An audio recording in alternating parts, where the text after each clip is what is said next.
Fala galera, beleza? Eu me chamo André, sou professor de Educação Física aqui da Escola de Ensino Médio Mariano Martins, aqui em Fortaleza, no Ceará.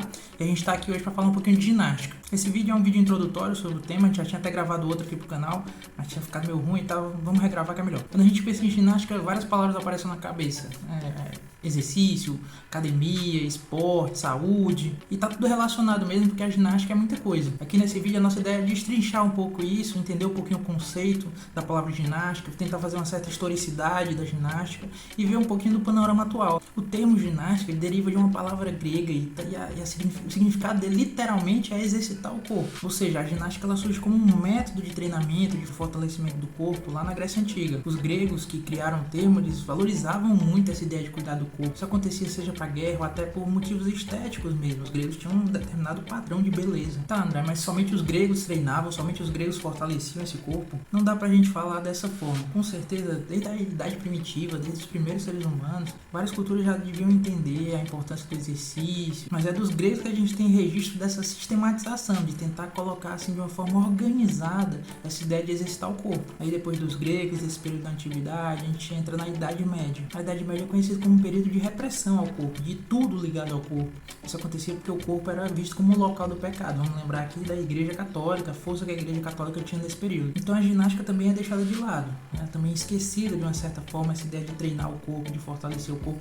Talvez apenas aqueles homens que vão para as guerras, que lutam as guerras e tal, ainda continuam a dar uma certa valorização, mas sem nenhum tipo de sistematização, sem nenhum tipo de organização. Aí tudo muda lá na Idade Moderna, né? A gente tem o Renascimento, tem o começo, né, o que a gente pode chamar de surgimento da ciência, as primeiras descobertas. Nesse contexto, o corpo ele começa a ser olhado com um pouco mais de carinho, com um pouco mais de cuidado, começa a ser olhado com mais atenção. A preocupação com a saúde começa a ficar mais forte, sobretudo porque desse momento começa o surgimento das grandes cidades, um processo grande de urbanização. A gente tem a Revolução Industrial, tudo isso modificou a sociedade e possibilitou o que a gente vai chamar de movimento ginástico europeu. Esse movimento ginástico europeu é tão importante que ele foi a base da maior parte das modalidades de ginástica competitiva que a gente tem até hoje. Ginástica artística, rítmica, acrobática, tudo isso de alguma forma deriva desse movimento ginástico europeu. Vamos pensar ali final do século XVIII, começo do século XIX, 1800 e tanto. Estudiosos de vários países, Suécia, Dinamarca, Alemanha, França, começam a pensar formas de treinar o corpo. Eles começam a propor esses sistemas de treinamento, seja por uma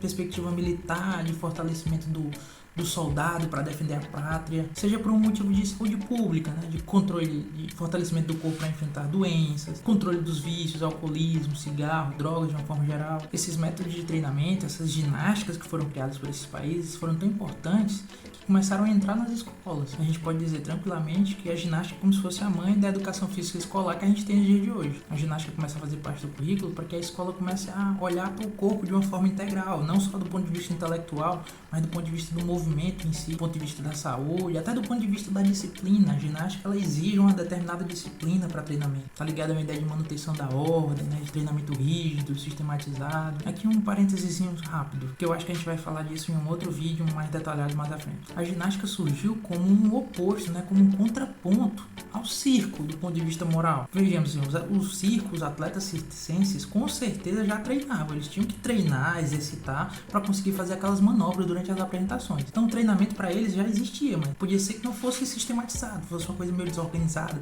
na tentativa e no erro para ver se conseguia, mas existia. Só que os atletas circenses não eram exemplos para a sociedade. Pelo contrário, eles eram meio vistos como vagabundos, pernoitavam na rua depois da apresentação, iam bebiam pelo meio da rua, enfim, eram vistos como uma influência ruim para a sociedade. Então a ginástica ela surge mais como esse ponto de vista moral, assim, olha, nós fazemos coisas espetaculares, nós fazemos manobras, acrobacias também, mas nós somos saudáveis. Bom, chegando na atualidade, a gente consegue hoje pensar não em uma ginástica, mas em ginásticas no plural, sobretudo pelos objetivos que você vai ter praticando ginástica. A gente pensa em umas 5 perspectivas de praticar ginástica que a gente consegue classificar. Você tem ginástica como competição, né, para o atleta, inclusive competição olímpica, mas você tem também ginástica só para apresentação, só para demonstração, ginástica como uma forma de espetáculo, né, artístico. Além disso, você tem ginástica do ponto de vista do condicionamento físico, de fortalecimento, de preparo do corpo fisicamente, mas você tem também ginástica de conscientização corporal, ginástica com um certo olhar para o autoconhecimento, para a autopercepção do corpo. E por fim, você tem ginástica do ponto de vista fisioterápico, né, ginástica para recuperação de lesões. Em outro vídeo, a ideia também é detalhar um pouco esses tipos de ginástica. Para a gente finalizar, vale só uma última observação. Quando a gente pensa em ginástica, a gente pensa muito nessa ideia do ponto de vista físico do corpo, né, nos benefícios físicos. Vou fazer ginástica, vou aumentar minha força, vou aumentar minha noção de equilíbrio, vou aumentar minha flexibilidade. Mas os benefícios da ginástica, eles vão além da perspectiva física. A gente pode falar em benefícios psicológicos, né? O aumento da autoestima, o aumento da autoconfiança, o aumento do autoconhecimento. A ginástica pode atuar, tá, inclusive melhorando o controle das nossas emoções. Tem também benefícios de relacionamento entre as pessoas, melhora do relacionamento entre as pessoas. Pensando em um grupo que pratica ginástica, dentro desse grupo você vai ver o aumento da confiança entre os colegas, porque eu preciso de ajuda para fazer alguns movimentos. Você fortalece o respeito, você fortalece a humildade de reconhecer a importância do outro. Enfim, a gente pode falar que a ginástica hoje em dia ela melhora o corpo, a vida da gente de uma forma integral. Bom, pessoal, acho que é isso. Acho que a gente conseguiu atingir nossos objetivos aqui. Se você chegou até o final, mais uma vez, parabéns. Coloca a sua medalhinha de ouro no peito. Você é um vitorioso. Acho que é pra eu dizer no começo do vídeo, mas eu sempre esqueço. Arrocha o like aí. Se quiser se inscrever, se inscreve pra gente chegar até o Whindersson Nunes. Valeu, gente. Até a próxima.